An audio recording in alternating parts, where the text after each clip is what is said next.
Bonjour à tous, j'espère que vous allez bien, j'espère que vous vous portez bien. Aujourd'hui, on va aborder comment on analyse un visage selon la méthode du docteur Louis Cormon. Le docteur Louis Cormon, c'est un médecin psychiatre qui était en charge de l'hôpital de Nantes, qui est décédé en 93 et qui a laissé derrière lui toute une discipline qu'on appelle la morphopsychologie. La morphopsychologie, qu'est-ce que c'est ?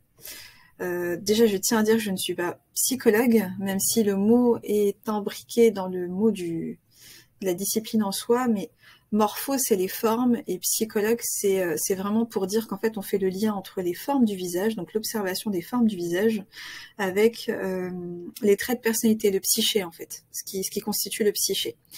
Voilà.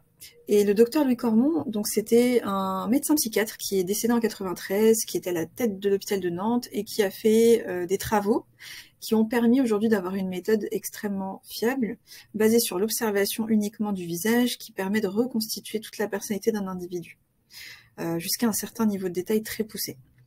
Donc voilà, je vous invite à voir notamment les témoignages des personnes que j'ai reçues en consultation sur ma page, dans la rubrique témoignages, et aussi il y a deux lives que j'ai fait avec 2 personnes qui ont bénéficié de mon analyse, qui sont en replay sur ma page. Donc n'hésitez pas à voir les témoignages pour voir vraiment ce que peut apporter cette analyse. Et j'ai fait une vidéo justement sur les bénéfices de l'analyse Qu'est-ce que ça apporte en fait de se faire analyser le visage, enfin la personnalité à partir du visage, qu'est-ce que ça apporte cette analyse de personnalité. Donc là, donc le docteur Louis Cormon, donc il a mis en place toute une technique qui est très objective. Donc en fait, c'est une discipline qui est basée sur l'objectivité, la neutralité.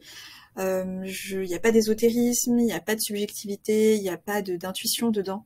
C'est vraiment de l'observation basée sur des études empiriques, des études d'observation sur énormément de gens qui ont fait qu'à un moment donné, on a fait le lien entre les formes du visage et des traits de personnalité.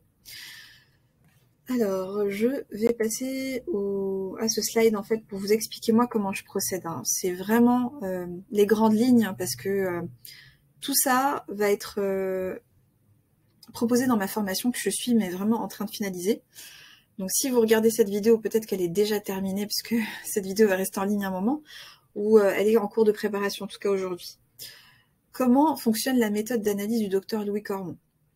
Alors déjà, il faut savoir qu'on observe un visage de face et de profil, comme vous pouvez le voir ici avec l'exemple du monsieur.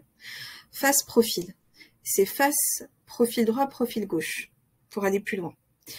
On observe déjà le cadre, c'est-à-dire qu'on observe le cadre osseux, la structure osseuse du visage. On regarde sa largeur, et ça nous donne des indications sur le niveau d'énergie de la personne et ses besoins. Voilà, c'est vraiment, ça nous donne des indications. Ensuite, le modelé. Le modelé, c'est les chairs. On regarde comment les chairs sont, en termes d'épaisseur, en termes de tenue, etc. Est-ce que les chairs se tiennent? Est-ce que, voilà, est-ce qu'il y a une épaisseur? Est-ce qu'il y a quelle est l'épaisseur? Et en fait, quelle est, est-ce qu'il y a beaucoup de creux et de bosses? Ou est-ce que c'est des petites vagues? Voilà. Donc ça, je vais pas aller trop en détail dedans, mais tout ça, c'est expliqué en formation. Et je prévois de faire un live justement pour faire un mini cours, je dirais, pour les personnes que ça intéresse, pour vous donner plus de notions. Et en fait, j'illustre bien à chaque fois de quoi je parle. C'est très important d'illustrer. Type jalon, le type jalon, c'est vraiment... par rapport à la forme du visage, on va regarder de face et de profil pas mal d'éléments. On va regarder les yeux, le nez, la bouche, qu'on appelle les récepteurs. C'est les portes ouvertes vers l'extérieur, c'est les canaux de communication, en fait, les yeux, le nez, la bouche. On regarde ça, et on regarde d'autres éléments, on regarde le front, on regarde beaucoup de choses qui vont nous permettre de définir dans quel type jalon la personne elle est. Les types jalons, c'est quoi? C'est les grands profils de personnalité. Parce que forcément, on est enfin, on peut être sur plusieurs, enfin, on est souvent à cheval, en fait. Et on va regarder dans chaque catégorie de personnalité, en fait, la personne, à quel niveau elle est. Et ça va en dire beaucoup sur sa personnalité. Voilà, c'est vraiment, je sais pas, elle est à 10% dans telle catégorie, 20% dans une autre. Enfin, je vous donne grosso modo un grossier exemple, mais voilà. Les alliages, c'est vraiment comment ces types jalons s'harmonisent entre eux. Est-ce qu'il y a des traits de personnalité qui viennent s'entrechoquer avec d'autres, etc. L'étage en expansion, c'est vraiment, donc il y a 3 étages dans le visage. Il y a l'étage cérébral, l'étage affectif, l'étage instinctif. L'étage cérébral, c'est les yeux, les sourcils, les tempes, le front, Voilà. Le crâne, hein, le haut du crâne, ça c'est le verbe penser. C'est comment la personne, elle pense, elle intellectualise son mental, etc. et quelle place ça prend dans sa vie. Ensuite, l'étage relationnel, c'est le nez, les joues et les pommettes. C'est l'étage qui permet de voir comment la personne communique avec les autres, comment elle va vers les autres et comment elle les reçoit. Ensuite, il y a l'étage instinctif, c'est la mâchoire, la bouche, le menton, les mandibules. C'est donc l'étage affectif, c'est le verbe aimer, et là l'étage instinctif que je viens de vous citer, c'est le verbe faire. C'est tout ce qui est en lien avec la sécurité, la nourriture, le passage à l'action, le concret, beaucoup de choses, le comportement, etc. Ensuite, donc quand on va définir quel est le ou les étages qui sont les plus importants chez la personne, on va mettre le doigt sur ses motivations profondes, ses besoins, on va mettre le doigt sur beaucoup de choses, vraiment parce que c'est un pilier en fait, le fait de savoir quel est l'étage, le ou les étages dominants, entre guillemets, en expansion, on dit en expansion, c'est vraiment, on met le doigt sur une branche importante de la personnalité de l'individu. Ensuite, donc il y a plusieurs lois en fait, il y a plusieurs lois dans la morphopsychologie, dont la loi d'harmonie. Qu'est-ce que la loi d'harmonie? C'est les asymétries. En fait, on va voir qu'est-ce qui est symétrique, asymétrique au niveau du visage. On va couper le visage en deux hémifaces droit et hémiface gauche. Et là, on va regarder en fait l'asymétrie entre ces deux hémifaces. Là, on voit par exemple chez le monsieur que sa partie gauche à lui, on voit que le sourcil gauche est plus haut que le sourcil droit. On voit que la partie gauche remonte un petit peu par rapport à la partie droite, à sa partie droite à lui. Hein.